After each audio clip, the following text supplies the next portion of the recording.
A Sandshore Wooing. Fir Cottage, Plover Sands. July 6th.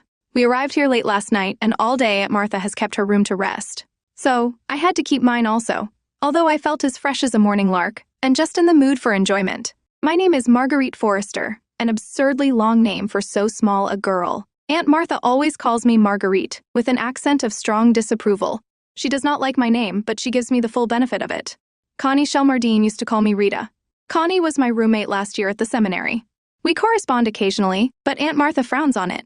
I have always lived with Aunt Martha. My parents died when I was a baby.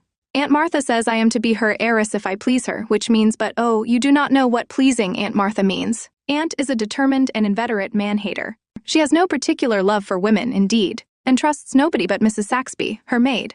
I rather like Mrs. Saxby. She is not quite so far gone in petrifaction as Aunt, although she gets a little stonier every year. I expect the process will soon begin on me, but it hasn't yet. My flesh and blood are still unreasonably warm and pulsing and rebellious. Aunt Martha would be in danger of taking a fit if she ever saw me talking to a man. She watches me jealously, firmly determined to guard me from any possible attack of a roaring and ravening lion in the disguise of 19th century masculine attire. So I have to walk demurely and assume a virtue, if I have it not, while I pine after the untested fleshpots of Egypt in secret. We have come down to spend a few weeks at Fir Cottage. Our good landlady is a capacious, kindly-souled creature, and I think she has rather a liking for me. I have been chattering to her all day, for there are times when I absolutely must talk to someone or go mad. July 10th. This sort of life is decidedly dull. The program of every day is the same. I go to the Sandshore with Aunt Martha and Mrs. Saxby in the morning, read to Aunt in the afternoons, and mope around by my disconsolate self in the evenings. Mrs. Blake has lent me, for sure use, a very fine spyglass which she owns. She says her man brought it home from foreign parts before he died. While Aunt and Mrs. Saxby meander up and down the shore, leaving me free to a certain extent, I amuse myself by examining distant seas and coasts through it, thus getting a few peeps into a forbidden world. We see few people, although there is a large summer hotel about a mile up the beach. Our shore haunts do not seem to be popular with its guests. They prefer the rocks. This suits Aunt Martha admirably. I may also add that it doesn't suit her niece, but that is a matter of small importance. The first morning, I noticed a white object on the rocks about half a mile away and turned my glass on it. There, apparently within a stone's throw of me, was a young man. He was lounging on a rock, looking dreamily out to sea. There was something about his face that reminded me of someone I know, but I cannot remember whom. Every morning he has reappeared on the same spot. He seems to be a solitary individual, given to prowling by himself. I wonder what Aunt would say if she knew what I am so earnestly watching through my glass at times. July 11th. I shall have to cease looking at the unknown, I am afraid. This morning I turned my glass, as usual, on his pet haunt. I nearly fell over in my astonishment, for he was also looking through a spyglass straight at me too, it seemed. How foolish I felt. And yet, my curiosity was so strong that a few minutes afterward I peeped back again, just to see what he was doing. Then he coolly laid down his glass, rose, lifted his cap and bowed politely to me, or at least in my direction. I dropped my glass and smiled in a mixture of dismay and amusement. Then I remembered that he was probably watching me again, and might imagine my smile was meant for him. I banished it immediately, shut my glass up and did not touch it again. Soon after we came home. July 12th. Something has happened at last. Today I went to the shore as usual, fully resolved not even to glance in the forbidden direction. But in the end I had to take a peep, and saw him on the rocks with his glass leveled at me. When he saw that I was looking, he laid down the glass, held up his hands, and began to spell out something in the deaf-mute alphabet. Now, I know that same alphabet. Connie taught it to me last year, so that we might hold communication across the schoolroom. I gave one frantic glance at Aunt Martha's rigid back, and then watched him while he deftly spelled, "I am Frances Shelmardine. Are you not Miss Forrester, my sister's friend? Frances Shelmardine." Now I knew whom he resembled. And have I not heard endless dissertations from Connie on this wonderful brother of hers, Francis the clever, the handsome, the charming, until he has become the only hero of dreams I have ever had? It was too wonderful. I could only stare dazedly back through my glass. "May we know each other?" he went on. "May I come over and introduce myself? Right hand, yes, left, no." I gasped. Suppose he were to come? What would happen? I waved my left hand sorrowfully. He looked quite crestfallen and disappointed as he spelled out, "Why not? Would your friends disapprove?" I signaled, "Yes." "Are you displeased at my boldness?" was his next question. Where had all Aunt Martha's precepts flown to then? I blushed to record that I lifted my left hand shyly and had just time to catch his pleased expression when Aunt Martha came up and said it was time to go home. So I picked myself meekly up, shook the sand from my dress, and followed my good aunt dutifully home. July 13th. When we went to the shore this morning, I had to wait in spasms of remorse and anxiety until Aunt got tired of reading and set off along the shore with Mrs. Saxby. Then I reached for my glass. Mr. Shelmardine and I had quite a conversation. Under the circumstances, there could be no useless circumlocution in our exchange of ideas. It was religiously boiled down and ran something like this. You are not displeased with me? No, but I should be. Why? It is wrong to deceive Aunt. I am quite respectable. That is not the question. Cannot her prejudices be overcome? Absolutely no. Mrs. Allardyce, who is staying at the hotel, knows her well. Shall I bring her over to vouch for my character? It would not do a bit of good. Then it is hopeless. Yes. Would you object to knowing me on your own account? No. Do you ever come to the shore alone? No. Aunt would not permit me. Must she know? Yes. I would not come without her permission. You will not refuse to chat with me thus now and then? I don't know. Perhaps not. I had to go home then. As we went, Mrs. Saxby complimented me on my good color. Aunt Martha looked her disapproval.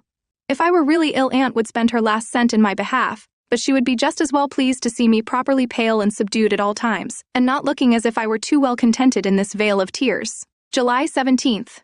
I have talked a good deal with Mr. Shelmardine these past 4 days. He is to be at the beach for some weeks longer. This morning he signaled across from the rocks. I mean to see you at last. Tomorrow I will walk over and pass you. You must not. Aunt will suspect. No danger. Don't be alarmed. I will do nothing rash. I suppose he will. He seems to be very determined. Of course, I cannot prevent him from promenading on our beach all day if he chooses. But then if he did, Aunt would speedily leave him in sole possession of it. I wonder what I had better wear tomorrow. July 19th. Yesterday morning, Aunt Martha was serene and unsuspicious. It is dreadful of me to be deceiving her, and I do feel guilty. I sat down on the sand and pretended to read the Memoirs of a Missionary. Aunt likes cheerful books like that, in an agony of anticipation. Presently, Aunt said majestically, Marguerite, there is a man coming this way. We will move further down. And we moved. Poor Aunt!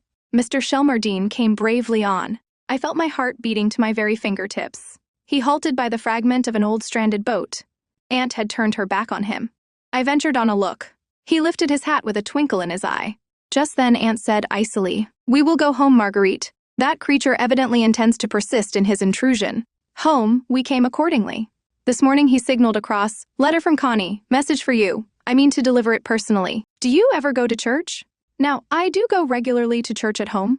But Aunt Martha and Mrs. Saxby are both such rigid church people that they would not darken the doors of the Methodist Church at Plover Sands for any consideration. Needless to say, I am not allowed to go either. But it was impossible to make this long explanation, so I merely replied, Not here. Will you not go tomorrow morning? Aunt will not let me. Coax her. Coaxing never has any effect on her. Would she relent if Mrs. Allardyce were to call for you? Now, I have been cautiously sounding Aunt about Mrs. Allardyce, and I have discovered that she disapproves of her.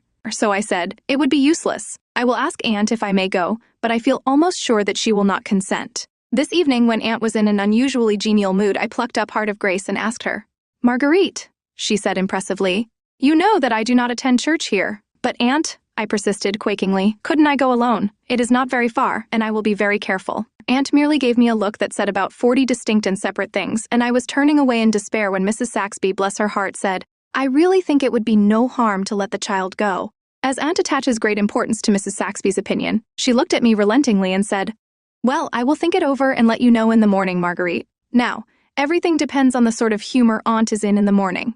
July 20th.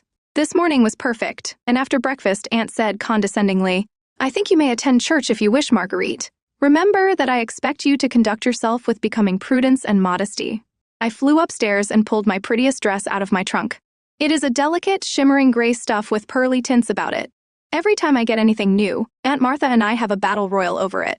I verily believe that Aunt would like me to dress in the fashions in vogue in her youth.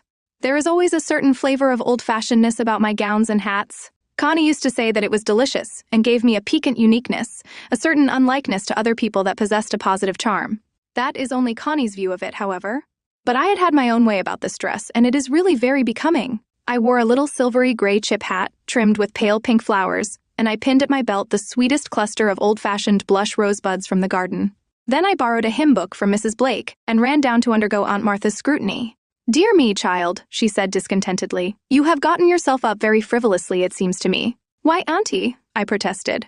"I'm all in gray, every bit." Aunt Martha sniffed. You don't know how much Aunt can express in a sniff.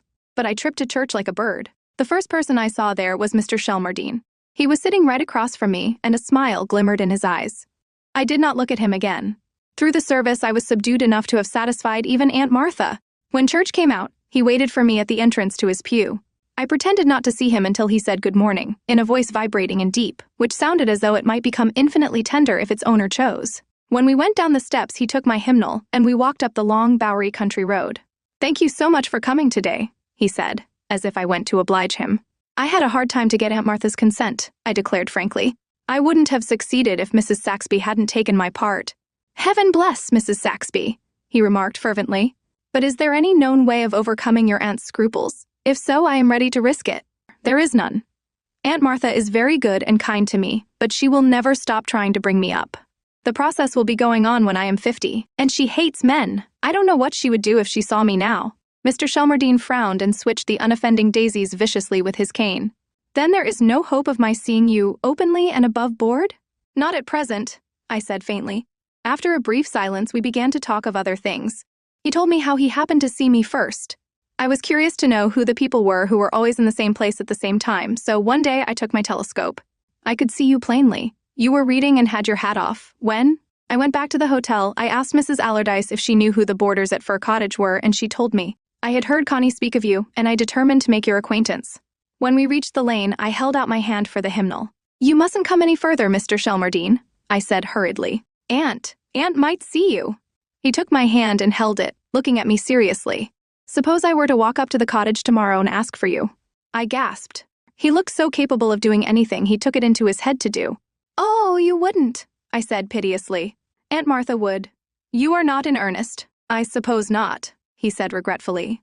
"Of course I would not do anything that would cause you unpleasantness, but this shall not be our last meeting. Aunt will not let me come to church again," I said. "Does she ever take a nap in the afternoon?" he queried. I wriggled my parasol about in the dust uneasily. "Sometimes. I shall be at the old boat tomorrow afternoon at 2:30, he said. I pulled my hand away. "I couldn't." "You know I couldn't," I cried, and then I blushed to my ears. "Are you sure you couldn't?" Bending a little nearer. "Quite sure," I murmured. He surrendered my hymnal at last. "Will you give me a rose?" I unpinned the whole cluster and handed it to him. He lifted it until it touched his lips. As for me, I scuttled up the lane in the most undignified fashion. At the turn, I looked back. He was still standing there with his hat off. July 24th.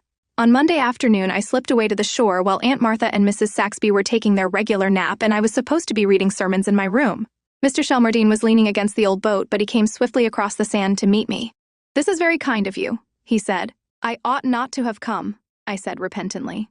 "But it is so lonely there, and one can't be interested in sermons and memoirs all the time." Mr. Shelmardine laughed. "Mr. and Mrs. Allardyce are on the other side of the boat. Will you come and meet them?" How nice of him to bring them. I knew I should like Mrs. Allardyce just because Aunt Martha didn't. We had a delightful stroll. I never thought of the time until Mr. Shelmardine said it was 4 o'clock. "Oh, is it so late as that?" I cried. "I must go at once." "I'm sorry we have kept you so long," remarked Mr. Shelmardine in a tone of concern. "If she should be awake, what will the consequences be?" "Too terrible to think of," I answered seriously. "I'm sorry, Mr. Shelmardine, but you mustn't come any further. We will be here tomorrow afternoon," he said. "Mr. Shelmardine," I protested. "I wish you wouldn't put such ideas into my head. They won't come out, no, not if I read a whole volume of sermons right through." We looked at each other for a second. Then he began to smile, and we both went off into a peal of laughter. "At least let me know if Miss Fisk rampages," he called after me as I fled. But Aunt Martha was not awake, and I have been to the shore 3 afternoons since then. I was there today, and I'm going tomorrow for a boat sail with Mr. Shelmardine and the Allardyces. But I am afraid the former will do something rash soon. This afternoon, he said, "I don't think I can stand this much longer." "Stand what?" I asked. "You know very well," he answered recklessly. "Meeting you in this clandestine manner, and thereby causing that poor little conscience of yours such misery. If your aunt were not so unreasonable, I should never have stooped to it." "It is all my fault," I said contritely. "Well, I hardly meant that," he said grimly. "But hadn't I better go frankly to your aunt and lay the whole case before her?" "You would never see me again if you did that," I said hastily, and then wished I hadn't. That is the worst threat you could make, he said. July 25th. It is all over, and I am the most miserable girl in the world. Of course, this means that Aunt Martha has discovered everything, and the deserved punishment of my sins has overtaken me. I slipped away again this afternoon and went for that boat sail. We had a lovely time, but were rather late getting in, and I hurried home with many misgivings. Aunt Martha met me at the door. My dress was draggled, my hat had slipped back, and the kinks and curls of my obstreperous hair were something awful. I know I looked very disreputable, and also, no doubt, very guilty and conscience-stricken.